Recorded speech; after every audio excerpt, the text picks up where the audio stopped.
Hello everyone, what's up? Prince 1215 here with another video review for Andor. And today we are going to be looking at episodes 19, 20, and 21, I believe. So this is the third arc in the second season. And yeah, there's only one more left. So let's go ahead and dig into this third one because boy, did a lot happen in this third one. So, the first episode really finishing up a lot of the build up to what we know and kind of figured out what's going to happen.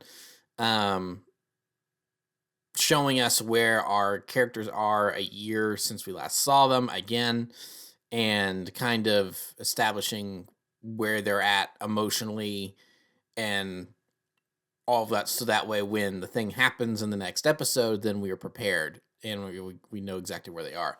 So a lot of that, I think something that I really liked about this first episode of the three is showing kind of more of the domesticity on Yavin. It's like just people living there, and it's like, yeah, there's of course the rebel base in the Masasi Temple. There's X-wings on the landing pad that they've built. There's not monsters running around trying to eat everyone. And they've managed to but so it's like, that's the stuff we're used to seeing with Yavin. But then there's also just like the little huts and little bungalows where people are just that are just living in. I think that's a really cool because like, yeah, it makes sense that, this is a military base. You would have people that are obviously a lot of these people are living on base. We never really see any kind of barracks or anything. I'm sure there are some in there that exist for like the lower rank and file rebellion soldiers, but for like captains and other people of notable rank, I guess some of them get these little bungalows, and that's kind of interesting. That's cool. So clearly, Cassian and Bix are living in one of these bungalows. I don't know if Willman's like sharing it with them. And it's like whenever he is back, and it's like, they're starting to talk about protocol and stuff. Like it's an actual proper army. It's like, well, hey, you need to go check in and all this other stuff. There's just, they're not just allowed to wander around willy nilly. So yeah, seeing kind of the more day-to-day operations of Yavin was cool. And then the kind of big foreshadowing moment with the Force Healer that's on base, that clearly the rebellion is picking up a lot of random people here and there, people that are being persecuted by the Empire that want to join the rebellion. I think Cassian said that she's like a cook. So like they hired her on as a cook, and then someone figured out that she's actually got some innate force powers and she can do a little bit of healing. So and this is really the first kind of overt reference to the Force in Andor, I'm pretty sure. Unless there was something in like the last episode of the last arc, but no, I don't think so. I think this is really kind of them bringing up the Force for the first time in Andor. And so obviously they've mentioned characters like Palpatine and stuff, and we know he is a Force user, but that's not like a common knowledge thing that everyone's aware of. So Cassian seeing this Force healer, he kind of treats it as a bunch of mumbo jumbo superstition. And then he gets like really freaked out when he knows that she has felt something in him because he feels it too. And then we kind of like there's a moment where I think it's alluded to that maybe Bix has a little bit of foresight as well. Like she's got just enough of a connection to the Force where it's one of those things where it's like she probably wouldn't be able to make it as a Jedi, but she has enough of a connection to the Force naturally where it's like she can kind of see some things before they happen. She gets these feelings, at least as an untrained individual. So I find those little small connections in the wider Star Wars universe and how it connects to the overall, like the main films and the saga and everything. I find those cool, and it helps build up the world and really helps establish the Force, because you can't really have a Star Wars thing without the Force in some way, even like a small little mention like that, because it really is the thing that literally binds the universe together, both figuratively and literally. It's like it's kind of what the whole franchise is about. So yeah, we have our gritty political thriller spy show with Andor, but even then, we still got to throw in the Force a little bit, because at the end of the day, that is a lot of what Star Wars is about, and the connection that has on the characters and them with each other, and how that informs their decisions and all that. So yeah, that's cool. I really liked that, and obviously it's big foreshadowing of her saying, it's like, well, he's a messenger. He needs to deliver a message. I just don't know where that message is, and we know what that message is. It's Scarif. He's part of the Rogue One crew that goes to Scarif that gets the Death Star plan. So we know that's why Cassian's important. But and it's I feel like they kind of maybe allude to it just a teensy bit, where it's like he's always known that there's been something pulling at him, that he's always supposed to do something, and so but he keeps wandering off that path, trying to, because a big thing with this arc with Cassian is that he gets so freaked out by this that he starts going on about he's making his own decisions. Like, he's very much in Han Solo mode here, where it's like, hokey weapons and ancient religions are no match for a good blaster at your side, kid. It's like he's very much in that mode, but he's like triple freaked out over it, where it's like he definitely felt something with that Force healer, and so he kind of, I guess, in the back of his mind, even if he doesn't quite understand it, knows that he's like destined for something, and that freaks him out. And so then he is like, no, I'm making my own decisions. And you see a lot in the show where Cassian is forced to, quote unquote, make his own decisions in very specific moments, where it's like he doesn't really get a moment to actually make a decision. Like, he kind of thinks he's making decisions, but it's, you could argue it's the will of the Force doing things, because Luthen makes a good point in the third episode. It's like, you've always come through for me, and you've always been there right when I've needed you every single time. It's funny how much they kind of allude to the will of the Force without them necessarily even mentioning that's what it is, or they probably don't even understand that's really that is what it is. But I think to us, the outside observer who is familiar with Star Wars, we recognize this is the will of the Force. This is what is dragging Cassian through all this stuff. That's why he ended up going to Narkina 5.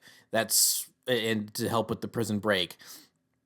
That's why he was driven to go back to Ferrix to attend Marva's funeral and help kick off some rebellion there, and then give Luthen a larger crew to work with. It's like it's why he's always been in these different places at exactly the same time, and he will be there again in the future, in his very near future, with Gorman, and then helping get Mon Mothma off Coruscant, and then of course eventually Scarif, where if not for him and the rest of the Rogue One crew, the Death Star doesn't go kablooey thanks to a farm boy from Tatooine. So I really like I said, for as much as this show is gritty, down to earth, quote unquote, because it's Star Wars, you know what I mean? Boots on the ground, kind of grimdark at times, political thriller, heavy concept show in terms of themes, and very much skewing more mature for more mature audiences, like adults and older teenagers. I do like how we're bringing it. It's like the Force is still there. We're bringing it back into the main saga and everything. And this is how it really connects. And you're seeing how the Force is guiding everyone. So I think, and they're not overt. They don't bang it over your head in this. Like, there's not a, like in Ahsoka, for instance, the show, they would probably do like a short clip show thing, where it's like they show these flash forwards to Scarif, and Cassian would see that and would be going, "Oh, what was that?" And then like this Force healer would maybe be someone more important, like some sort of Force priestess or something like that would actually know. It's like, oh, you have a destiny, and they would be a little more obvious about it. And that's not to say that that's a bad thing. It's like in that kind of experience, that more showcasing the mythical side of Star Wars, it works very well, because that's more direct fairy tale in type storytelling in that instance, and that works there. But here, in this more grounded, gritty setting, I like that they get the point across. You understand what's going on, but they don't have to beat you over the head with it. And it's like, hey, those of you that can, you can probably figure this out. Here you go.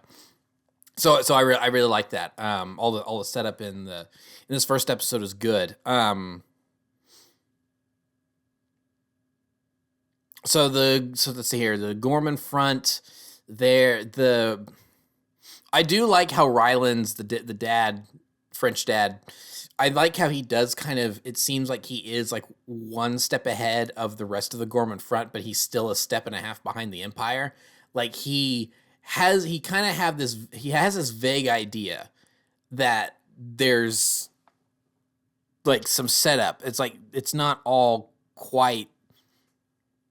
It's like he knows something's up, something's fishy. Like it's not completely there, but everyone else is so chomping at the bit for action, and they're tired of the Empire's oppressive boot on their backs that they're just ready to pop. They're ready to explode.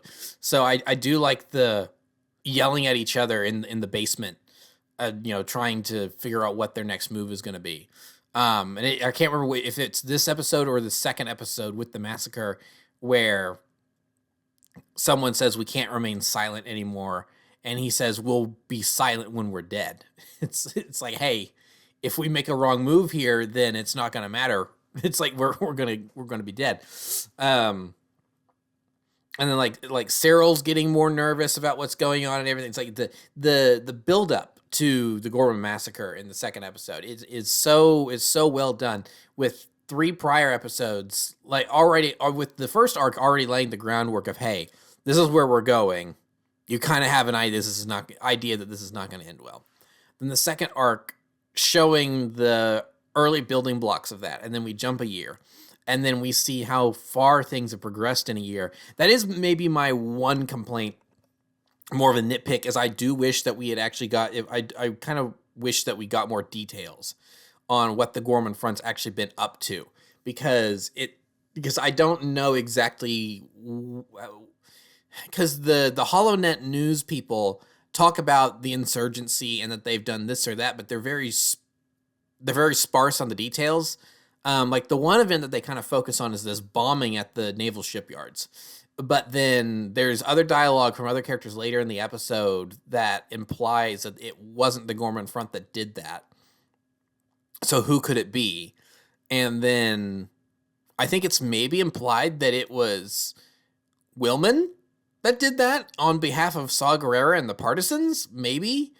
So yeah, there's a lot of confusing things going on there. I wish that they'd been a little more clear on what the Gorman front had been up to. Like, had they stolen more weapon shipments? Have they been firefighting with Imperials in the streets and been doing guerrilla warfare and then falling back into the sewers and stuff where the stormtroopers can't chase them because they're too crafty and they know the area too well? It's like, I kind of want to know what it's like, have they just been doing more protests? Because at this point, the protests in the square are no longer happening. It seems like that the square's been closed off to all but, the employees and stuff. Like there's checkpoints and stuff. So there's not really the obvious protests and stuff anymore, like we saw in the second arc. So I kind of wish that we got more details on what the Gorman front had been doing exactly. And then I think that would have helped the buildup. Not that the buildup really needed that much more help, but it would have just been that little extra bit of really showing, hey, this is what they've been doing. This is how successful it's been. Here's how badly that they've been playing into the Empire's hands. I would have appreciated that. Just those couple extra little details. It's probably something that you could have. It could have been throwaway dialogue, really, in like the scene where they're arguing. It's like, we've tried this, it hasn't worked, and then like you cut to the ISB and it's like they've done this and they've done this and they have no idea that they're playing into our hands. It's like something like that, but it's not. Like I said, that's kind of a nitpick. That's not really a huge deal. The buildup is still great, and it works regardless. It's just that I'm a nerd, so I kind of want to know some of these other details. And I would have appreciated those being in there just to further paint the whole picture. But as it stands, it still works really well. So let's see here. I mean, I don't really think there's too much else to discuss with the first episode. So we'll just move right on to the second, the Gorman Massacre itself. Gee, what a what an episode. I mean, with the 5 episodes of build up, direct build, or rather 4 episodes of direct build up, because this is the 5th.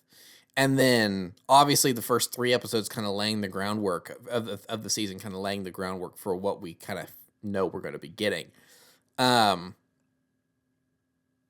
it's crazy. It is kind of funny to think that, there's all this violence and people dying, and a lot of it in brutal ways. And then at the very beginning of the episode, there's that little Disney Plus click, and it's like, and Disney Plus original, ooh, Mickey Mouse. It's like that. Just the name Disney brings forth, it summons these ideas of Mickey Mouse and childhood and Peter Pan and Aladdin and all these fun childhood nostalgic memories. And then it's like, here's a massacre. Here's a genocide where people are dying left and right, so the Empire can literally steal their planet's resources. So hey, bravo, Tony Gilroy and team. You pulled it off exceptionally well. It is just kind of funny that it's like, wow, this is real heavy for a Disney show. You're not showing this on Disney Channel. So yeah, no, I think this episode was done brilliantly. I have no notes on this episode in terms of complaints, like I was just talking about with like, I kind of want to know what the Gorman Front was doing. This is pretty much a perfect episode. The tension build up. There's, as far as I can really kind of tell / remember, I feel like there's not a whole lot of non-diegetic music in the episode. I feel like a lot of it really is like, there is some music in the episode and there's musical elements to it, but I feel like that this episode, it's like near the end they definitely bring in the music back, like the main Andor theme and stuff that's playing. But for most of the rest of the episode, I feel like they just keep those foreboding horns that they're playing in the crowd, and as they're shouting, "We are the Gore, the galaxy is watching." And then, of course, then we get the Gore national anthem as the crowd sings that. But then once it all kicks off, I feel like, unless I missed it, I kind of feel like it was all just sound effects. Like they didn't have to play operatic sad choir for you to understand what was, or not to understand. I mean, it's pretty easy to understand what's going on, but to really sell the point home, let me put it that way. They didn't have to do Anakin's dark deeds reprise to really sell. It's like, oh yeah, this is a tragedy. It's like, it all really works as is. And I think the escalation of it is just masterfully done. Even when like the massacre itself starts, it kind of seems small at first, and then it just escalates so much, because like you have a couple of the regular Imperial Army troopers shooting into the crowd, and so like they take down a couple civilians there.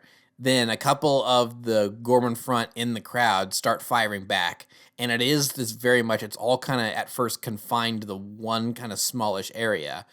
Then the ISB sniper on the rooftop that kicked everything off to begin with, he then starts taking pot shots at the crowd, and then the stormtroopers up on the top of the plaza, then they start marching in, and that's really when it all kind of really kicks off.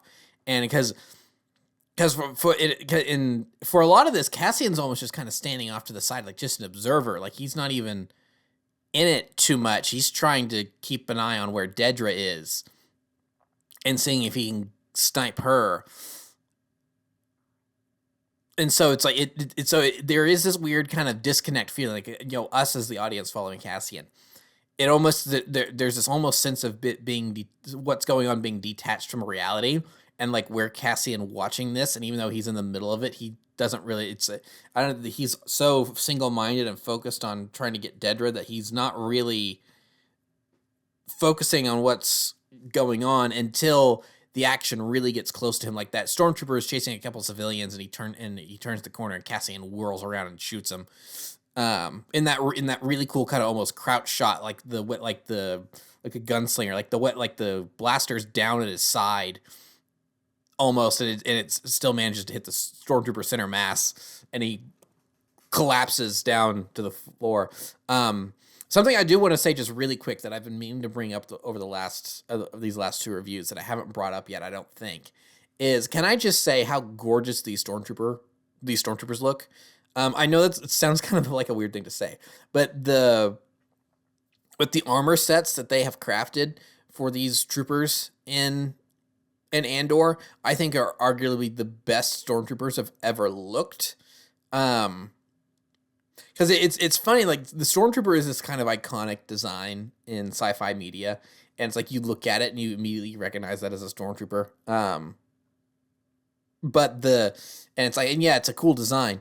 But when you look at like the original trilogy, you can tell how kind of like shoddily made a lot of those costumes are. Some of them,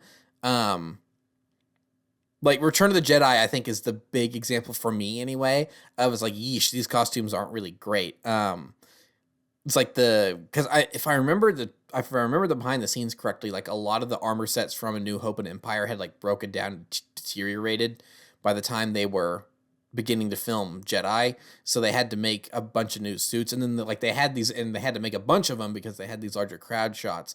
So like they had to like completely redo the stormtrooper helmet mold, and it shows like the helmet looks different compared to Empire or compared to A New Hope and Empire.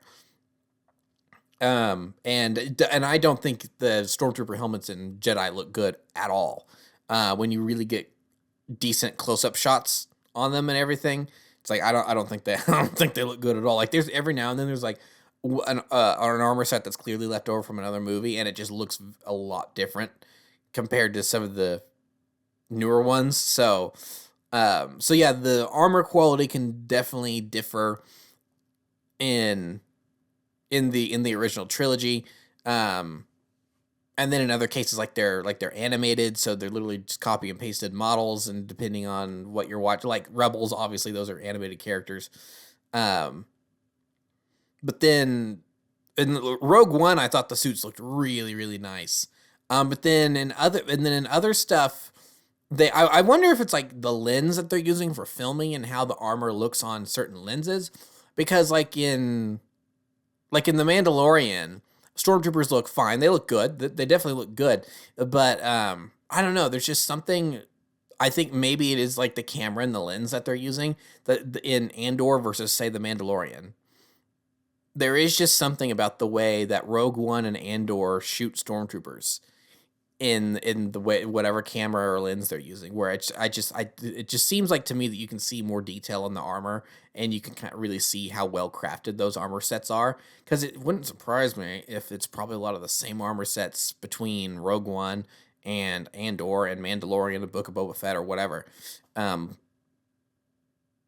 not Ahsoka. Probably those are probably new armor sets because they're all tattered and worn purposefully because they're supposed to look old. So those were probably all new armor sets. But like the Obi-Wan show and stuff, like, those are probably all like they've probably just got all those stashed in the costume department at Lucasfilm. But yeah, there's just something about the way that stormtroopers are shot in this show where it's like I'm like, gee, that armor is gorgeous. It just looks really good. So anyway, that's kind of my little tangent on stormtrooper armor, but wanting to talk about. So yeah, back to the bloodbath. Yeah, I mean it was hard to watch. It was tough to watch. Like a lot of these side characters from this part of the story, all the Gormans, like a lot of them did die. Like Ryland's daughter died. Like her boyfriend, it seemed like he died. He got shot in the gut and lived a little bit longer than she did. But then Mr. Hand on Forearm guy, whose name I still haven't caught. Like he's trying to help him get away, but then he dies in his arms and is left slumped against the wall. So it's like Daddy Rylands and Hand on Forearm guy that I think are maybe the only Gorman centric characters that survive. Everyone pretty much else dies. Well, I guess Wilman's little girlfriend. I guess she lives, but then I don't think she was in the first arc. I think she was introduced in the second one, so I almost don't count that. But yeah, pretty much anyone else almost that was that. Like the bellhop guy, like with the grenade. I'm pretty sure he's a goner because I think it made it seem like that there was no way for him to escape the radius of that blast. I'm pretty sure he's dead. Um, he took out a bunch of stormtroopers with him, so good job. But yeah, so it's like so many of these characters that we met are dead, and like a lot of the ways that a lot of them did go out, like Ryland's daughter getting just absolutely yeeted through the crowd, and the smack that she makes when she hits the ground is like, oh, that broke her neck, she's dead. Um, it's like, gee. That's Star Wars has a laundry list at this point of brutal kills. Um, Especially, the bad guys finishing off good guys in a lot of cases, like Maul in the end of Clone Wars, taking on clones without a lightsaber. Like a lot of those kills are brutal. Like anytime Maul does anything, really, he's gonna kill people in brutal ways. Um, but gee, there was something so visceral and violent about the way that a lot of these characters died in this massacre, and I think chief among them is probably Cyril. Just the gee, it's like, it was one of those things we kind of saw coming. It's like it was one of those. How is this character going to end up? The trajectory he's on, I think it was either or. It's like if he makes decision A, then maybe he can live. But if he makes decision B, then I don't think he's making it out of this show. And for me, he definitely went with decision B of falling back, of just trying to be like the I'll do anything for someone in authority's love and affection guy. Um, and so like because he kind of has like a little moment of, oh, maybe he is gonna make the right choice, and he's gonna get out into the crowd and he's gonna warn them, and like he's gonna try to get some of them out of there, but it's gonna be too late or something. But no, he doesn't even get a chance, and then he locks eyes on Cassian, and then it's like, okay, it's over, it's done. It's like this is something it's like you just need to walk away from at this point, Cyril, but you're too obsessed. And it's like, this is what it's like seeing Cassian really is, this is the man that's kind of forged what my life has become the last, how like 3 or 4 years, however long it's been, since the beginning of the show. So but such a great poetic line of Cassian just asking, who are you? And not even remembering him because he didn't really ever see Cyril's face. And after he left Ferrix, he didn't ever really know who it was that was chasing him until he came back. And by that point, it was, the big wigs of the ISB, and definitely not this street cop, basically, trumped up mall security guard that was chasing him originally. So it's like, Cassian had probably logged that guy that he didn't really ever get a face for as a footnote in the back of his memory. So he's definitely not going to recognize him here on Gorman all these years later. But that moment where the guy that plays Cyril did such a great job throughout this entire show, because he's a wormy little yes man who thinks he's doing the right thing, but he's just helping out the bad guys. And it's like, but you kind of root for him. It's like, okay, you're just misguided. You're not necessarily a bad person. You're really trying your hardest to do the right thing. You are just so misguided that you're accidentally doing the wrong thing here, because you're being manipulated by basically everyone, whether you or they even know it.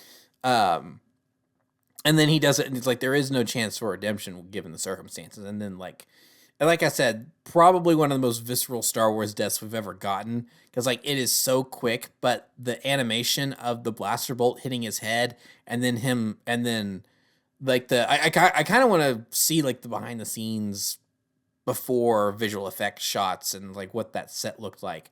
Like, how did they, I wonder how many takes they had. It's like, how violent a head turn does he do when he gets shot and everything, and then like ILM adding in the visual effects, the blaster bolt hitting him in the head, and then like I feel like if you were to like freeze frame and go for frame by frame, like you could see like the blaster bolt pass through his head and go all the way, and like his eyes light up red for like a frame and a half or something like that. It's like as the light from the laser bolt goes into his head and back out.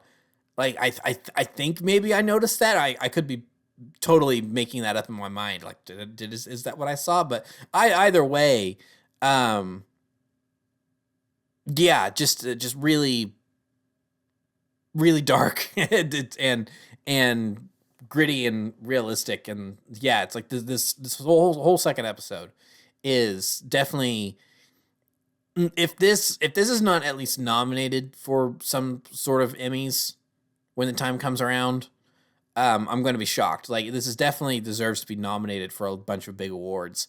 Um, Whether or not it'll win, that's another question. But a nom for sure, for sure. Um, and then yeah, we end the episode of Cassian taking off for Yavin with K2. Um, and it's like, oh, so this is how he's going to meet K2. Okay. It's like obviously different than the one comic issue or whatever it was that came out back around Rogue One. But with the way this show was working, I kind of understood. I kind of accepted a while ago that comic was probably going to get thrown out. And also it's like that could be one thing where it's like maybe the comic is like the Rebellion's cover story for how they got K2, since it's a whole thing. It's like, it's like the Draven makes a comment about you were never, it's like the whole last 2 days of your life are scrubbed from the record and no one's ever going to know about this. We're keeping this on the down low, blah, blah, blah. So there's still a way that comic can be somewhat canon. It's like that's the official cover story or something, which I've seen some people online say that's an option for them to do. Yeah, that totally works. I buy that. So yeah, last episode. In some ways, this last episode I think is even more tense than the Gorman Massacre, which is which is a little bit surprising to say. Because like the massacre itself is such a big moment. And then like getting Mon Mothma out of the Senate is a kind of a small thing comparatively in terms of scale and scope of the show. But having a season and a half plus more, give or take a couple episodes of build up for knowing that Mon Mothma has to lead the Senate eventually. I was like the Gorman Massacre was so obvious, and it's like we knew it was coming. So there was a feeling, there was a dreaded sense of inevitability about the Gorman Massacre, and it's like, and you kind of know it's like, well, a bunch of people are going to die. It's called the Gorman Massacre for a reason. But then Mon Mothma getting out of the Senate, there was a lot more direct unknowns about that. So the third episode, I was on the edge of my seat the entire time. Like once things really started to move, like when she gave the speech in the Senate and everything, that was when I was like on the edge of my seat the entire time. Like, what's going to happen? How is this going to work out? This is crazy. And just all the different twists and turns, like the lady ISB agent, like totally losing her cool and getting so easily distracted by Erskine, and then Cassian just pops her, and then the same with the driver Clovis or whatever. I kind of felt sorry for Clovis because he was in the first season too, and like they make it a point at several moments throughout the show to point out that he is stupid. It's like he is not a smart man. He's basically taken this ISB plant job for a paycheck. It's not like he really necessarily believes in anything. It's like maybe he thinks he's doing the right things. He's serving the Empire, but he's really not good at what he does. Like there's the exchange between him and Mon Mothma about him wanting to know her schedule. And she's like, oh, why do you know my schedule? It's like, oh, the security's been asking about it in terms of parking and everything.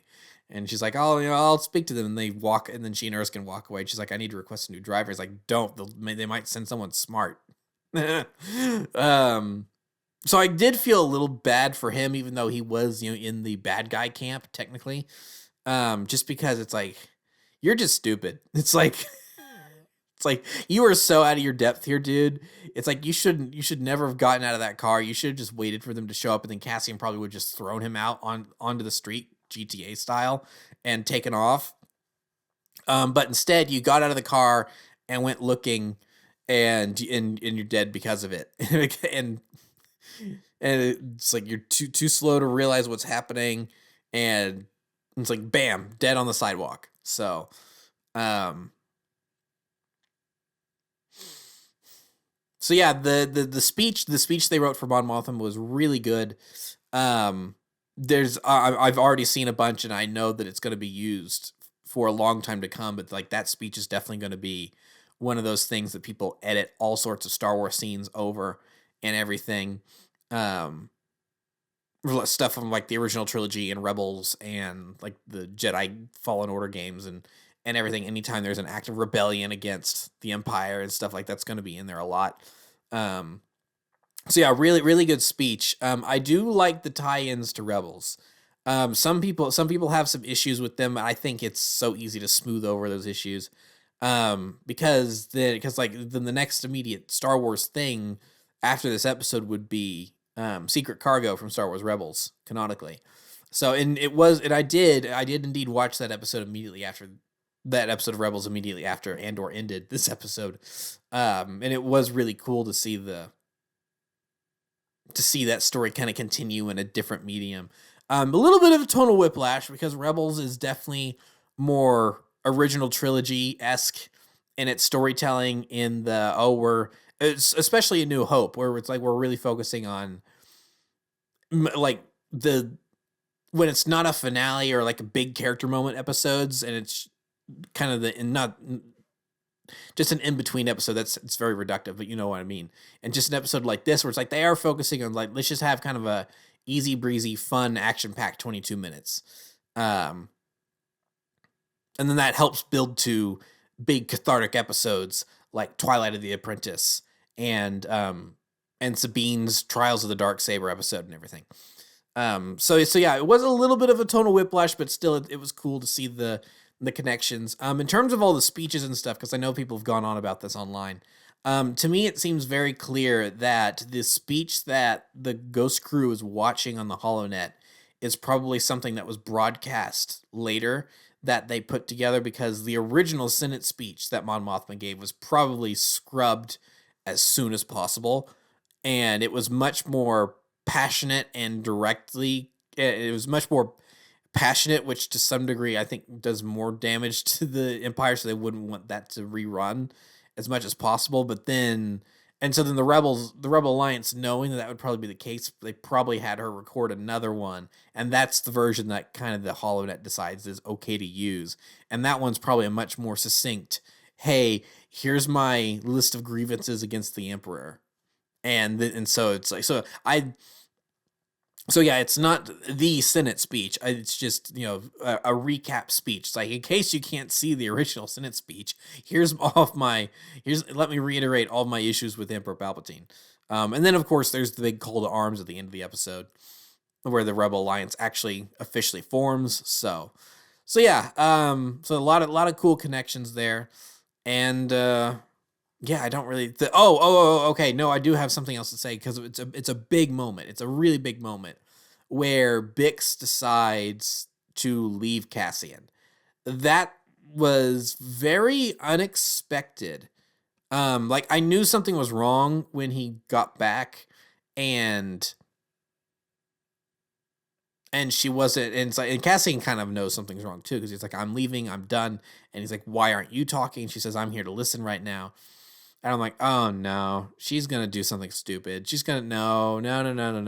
And then he wakes up and she's already gone and left the video message, the I'm breaking up with you note, in essence. And I have to say obviously the editing on this show is stellar, but especially this last little segment where you're hearing the goodbye message intermixed with Cassian reacting to it to the first time, going through denial as he runs to the landing pad to see if he can maybe hopefully catch her, to then her recording the message and like his bewildered, my world is crumbling and spinning around me thing, and it's like the camera does that to doing that in that moment. It's like Diego Luna is so good in as Cassian. I really hope that he, because I know he's big in Mexico, I think, um, in terms of acting down there. But I really hope that people like recognize the talent that this guy can bring, and he starts getting a lot of big roles in Hollywood because he deserves it. He's great. Um, and then like being pulled out of it by that deck officer going, "Hey, we're waking up the droid you brought in," and it's like, and him like having to like reevaluate his entire life and like decide if he wants to continue on. It's like, okay, it's like, I guess I don't really have much of a choice at this point. So, and then we finally get K2SO in all of his sarcastic glory. Probably a perfect opening line for him. It's like, "Hello, I apologize if I've offended you, but if not, would you please point that somewhere else?" Very. So I love Alan Tudyk so much, and I'm so happy that we are about to get 3 episodes of him and Cassian being pals. I wish we could get a whole show of them running around having adventures, because that was kind of the original way the show was pitched by Disney back in the day when it was first announced. But yeah, no, this is all still really good. So yeah, I really think that's all I have to say about these 3 episodes. So moving forward, we only have 3 episodes left. Unfortunately, it is both the blessing and the curse of the way that they've rolled out this season, where we get 3 episodes a week, because this is only the 4th week that we're about to have, and it's already over. Like, this is going to be it. This is going to be the end of the show, unfortunately. So so just I'm going to throw out some predictions just really quick. I think Cassian's going to live to the end of the season. if that wasn't obvious by the fact that he's in Rogue One. Removing Bix, I think that's the big question. Like, is she still alive? Is she dead? Like, by the time of Rogue One. By removing her like this, I think this is she's probably, unless there's stuff from like the trailers I think I've missed, which I don't think so at this point. I think maybe primarily her time in the show is done. If we see her next arc, it's going to be kind of a catch up. Where are they now? Maybe post Rogue One, learning like, I could see her being with a different rebel unit somewhere, and like getting the message, "Hey, we're in full out war mode now. We just beat the Empire senseless at Scarif, and we've stolen these plans that are now MIA. We don't know where Princess Leia is." And she's like, "Has anyone heard about Cassian?" And then like them getting through channels, it's like, "Oh yeah, Cassian was on the planet, and he's most likely dead because it got nuked," essentially. It's like maybe we see her kind of like that. It's like, another thing I've seen people mention online is that maybe she's going to survive to the end, and then she's going to return to Ferrix to place a brick for Cassian and Brasso, which if that's like the last shot is like memorial stones for them on Ferrix, that's going to be a ball my eyes out moment. I definitely think, though, that like one of the closing shots will be like everyone set up for where they need to be for Rogue One, because we've seen it in the trailers. Like, there's this shot of Tarkin on the bridge of a Star Destroyer watching as the main weapon is installed on the Death Star. There's a shot of what's clearly Saw Gerrera on Jeddah. There's a couple of these different shots in the trailer that we've seen that we've seen in the trailer but haven't been in the show yet. So I think that probably like the last closing moments will be showing, all right, we've got everyone set up for Rogue One now. You can tab over on Disney Plus after this episode ends and play that. And then like maybe, so it's like maybe so from there, maybe it'll go to credits and that'll be it. And then it'll say, "Hey, you liked Andor, now watch Rogue One." Or then it could like, show everyone set for Rogue One and then go to black, and then do like a 10 years later or whatever after the war's over, and then have Bix on Ferrix. I don't know.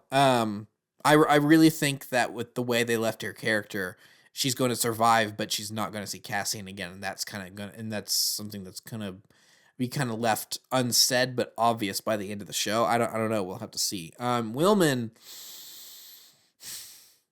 they've done such a good job of showing Willman growing up this season because, like I mentioned last review, when he's with Saul, I didn't even realize that was him at first because they did such a good job aging him up and even aging him up even more from there here when he shows up off that transport from Gorman on Yavin. So they've been doing a really good job with him and showing him growing older. I'm 50-50 on Willman. I think it's very possible he they go on some sort of mission at the end of these 3 episodes. It has to involve Luthen to a degree. Like this is the envelope structure. Like it all comes back to Luthen. And like I'm because and they've been teasing it. They've kind of been teasing it and bringing it up every now and then throughout the show where it's like, what happens if the Empire finds us? What happens if the Empire finds us? Luthen keeps bringing up that it's like, one day they're going to catch us. Like he knows that their luck is going to run out eventually. That's part of why he gives that whole speech to Lonnie in the first season about saying how he'll burn for a sunrise he'll never see and everything. It's like, man, this show and speeches, it's like Tony Gilroy knows how to write a good speech. So I feel like this last arc has to involve Luthen in a big way. Maybe trying to get him off Coruscant. Does he live? Does he die? I think he dies. I think that's because someone is not in an established piece of media, I don't think necessarily in Star Wars specifically, I don't think it necessarily means that automatically makes them dead. Because Star Wars has bucked that trend several times already with Ahsoka and the Rebels crew. And because I remember when Rebels was coming out, everyone assumed everyone in the Ghost crew was dead.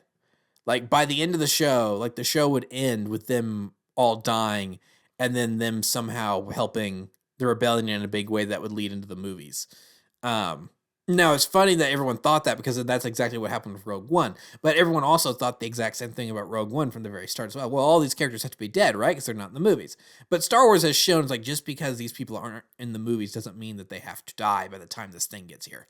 So, but with Luthen, I still think that, yeah, he has to bite the big one by the end of it. Dedra, I think with Dedra, I could see going either way. I think that she either dies trying to apprehend Luthen, and Cassian ends up killing her, but it brings him no catharsis, no closure, even though he knows he's cleared this person off the board that helped ruin his life in a lot of ways. Or she survives, and like a lot of people on the internet have kind of been saying, I subscribe to this theory that she gets promoted to be like an ISB, office manager or something on the Death Star, and then we know her eventual fate is that she's not going to escape when it blows up, and then that's kind of her cosmic punishment, even though she thinks she's being rewarded. It's like, yeah, this is what it's like. You, the mastermind, partly the mastermind behind the Ferrix, or not the Ferrix. Well, I mean, yes, Ferrix. She was there on Ferrix. But the one of the main architects of the Gorman massacre. It's like, yeah, this is your cosmic punishment. You get to be on the Death Star when it goes kablooey. So we'll see. We'll see.